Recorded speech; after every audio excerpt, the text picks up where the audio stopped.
Alright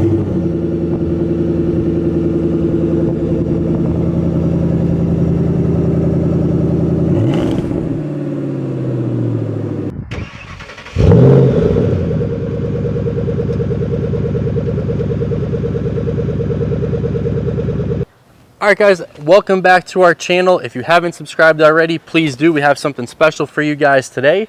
We have a GT500 and a GT500 Super Snake. So this car looked just like this car before getting all the upgrades. We want to take you guys around and show you what that Super Snake package includes. Alright guys, we're going to start under the hood. We'll start with our GT500.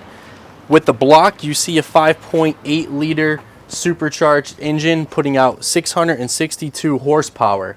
So when this car gets sent back to Shelby, this one got done at Shelby Vegas, this Super Snake. This is exactly what gets sent to them, and then they start to work their magic. So you see underneath the hood here with our Super Snake, you have the same block, but they put a 4.0 liter Whipple supercharger, which is producing about 850 horsepower. And it just looks great. I love the Whipple in these. Some of them have the Kenny Bell. Whipple is a little bit newer than the Kenny Bell. If you see on our intake, it is carbon fiber, where on the GT500 it is not. We'll take a look at the hood. You have the Shelby Super Snake hood, which is different obviously than the GT500 with the scoops. Much meaner look to it. You got the vents. The stripe is different than it is on the GT500s.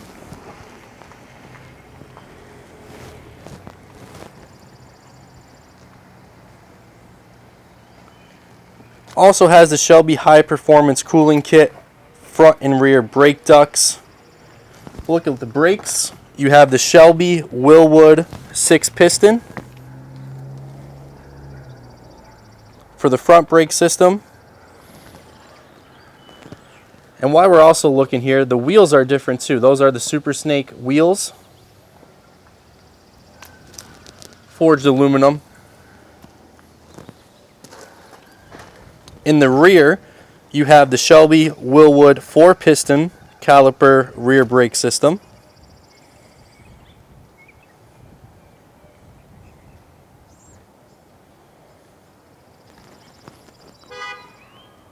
Your exhaust, you have the Borla catback exhaust system.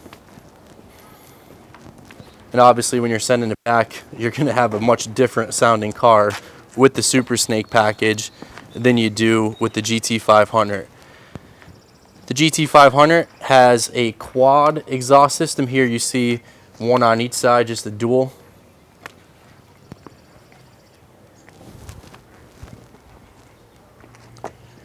Also has a Shelby and Ford racing suspension, which we can't really show right now unless it was up on a lift. You have the white ball with the billet short throw shifter. I think the driver's side window's down. We could open the door here as well.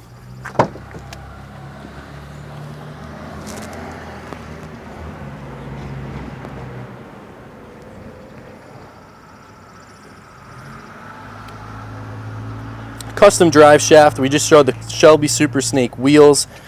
We're going to go on the driver's side and show you guys the instrument gauge cluster, which is on the pillar. Really unique to the Super Snakes. See your boost there. And Jeremy will show you the cluster there. You got 3 different gauges.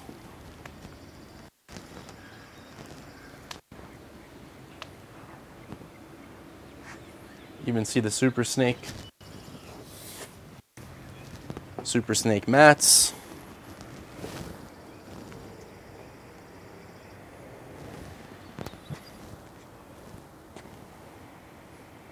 That's all the standard package. Then you start getting to the exterior features. Some of those features are going to include up the front, the carbon fiber front splitter,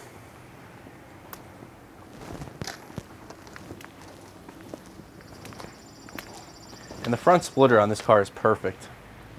Not a rub, not a mark, nothing.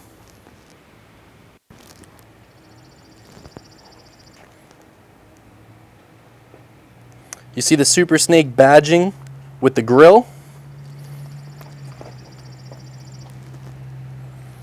Radiator right there as well, as Jeremy showing you, written in Shelby.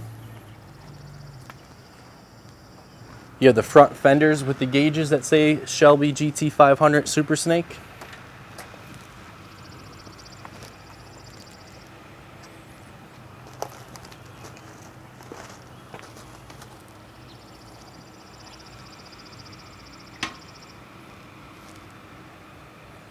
And on the back, you'll see the Shelby lettering on the trunk lid, on the deck lid.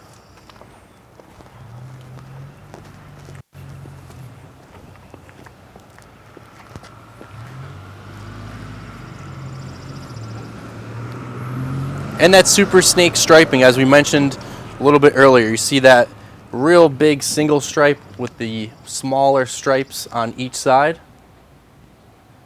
Definitely different than the stripe kit on the GT500.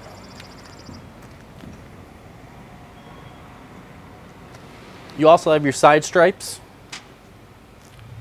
where it says Super Snake GT500, a little bit different stripe kit, but it is similar to the GT500. This one obviously saying Super Snake, but Jeremy will show you here on the GT500. We'll take a quick look at the side stripes on that where it says GT500. Still have your fender badge, but it's not saying Super Snake, just the snake. And we can take a look at the hood here as well, and the stripes, and how that's a different hood than the Super Snake. Still a nice hood, don't get me wrong, but that Super Snake definitely has a distinct look with that hood.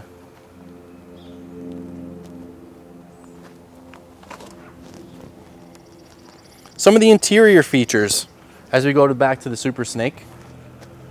You'll have a serial numbered dash plaque and engine plate. We'll start with the engine plate.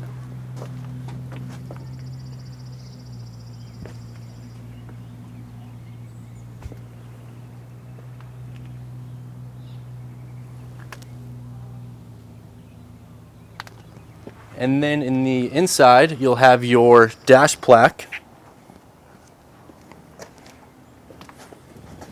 And that CSM number, a true Super Snake will have a CSM number. If they don't, it's not a real Super Snake. So if you're in the market for one, make sure you guys check it out. Make sure it has a CSM number. I kind of showed you already the Shelby Super Snake door sill plates right here. And they will light up. You have the floor mats. Shelby 3-piece floor mat set. You have billet fluid caps and dipstick handle. Even the gas tank is different with the Carroll Shelby.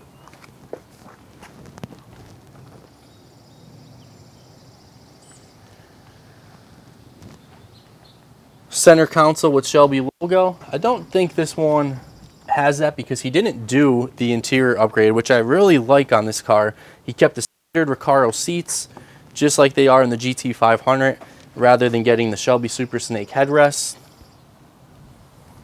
I like that he kept it that way because I do think that those GT500 Recaro seats are awesome.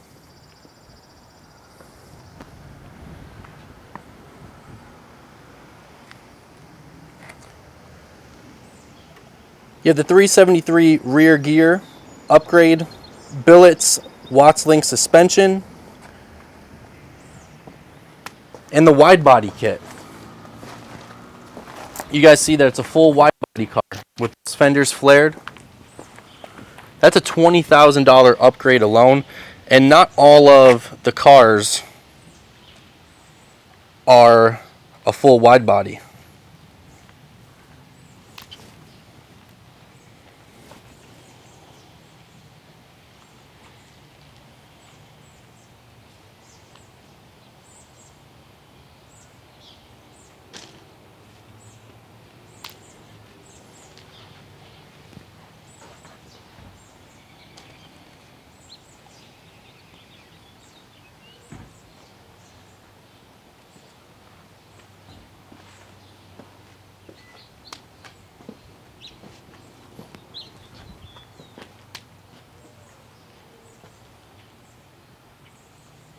This car is also equipped with the anti-hop upgrade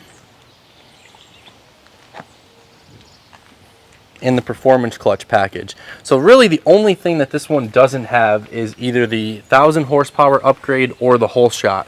But he did some upgrades after having it turned into a Shelby Super Snake. He has a Fat House clutch in it with some other small modifications. He's got bills showing that it was over $10,000 for this car and the silver sterling gray car as well. And then you had it ceramic coated with a little bit of a clear bra on it as well. So really, the car is very well equipped, not just from Shelby, but some nice touches even afterwards to make it what it is. This car probably right now would cost you around $180,000 to turn into a Super Snake after you buy the car. So some people, may have questions on what exactly gets done at Shelby once you have your GT500. And that is literally what you would send to Shelby Vegas. And then depending on what you want it to get done, this one being a full wide body with the Whipple supercharged 4.0 liter, pushing out 850 horsepower, that is what you would get back. So obviously a drastic difference in something that you would probably expect when you're spending, $80,000 to $100,000 at Shelby for your upgrades. And it just comes back a whole different car, not just aesthetically, but performing wise, handling wise, everything really. It's just a whole different car. And there's nothing wrong with the GT500 by any stretch. It's a great car, especially stock. But when you're talking a Super Snake, it's just a whole different ball game.